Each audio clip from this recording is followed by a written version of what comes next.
Buongiorno, Ci torno.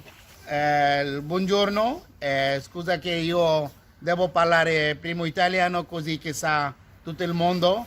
Parlo per questo coronavirus che noi ufficialmente ieri ha sentito che qui ha trovato coronavirus, qui città Marghera, dove abitano tanti stranieri, tanti paesani, che qui c'è africani, cinesi, bengalini, italiani, questa città si è trovato.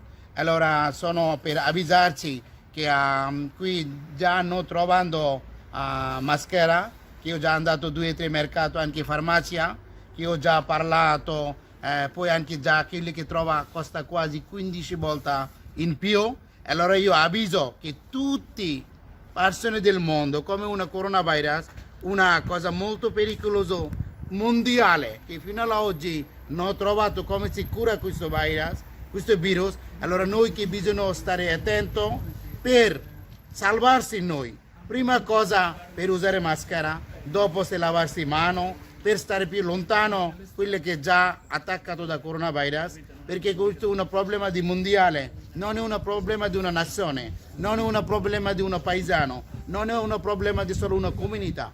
E allora noi tutti insieme, unitamente, cerchiamo di risolvere questo problema. Auguro che tutti unitiamo e troviamo come si difende questo attacco di coronavirus. Grazie a tutti.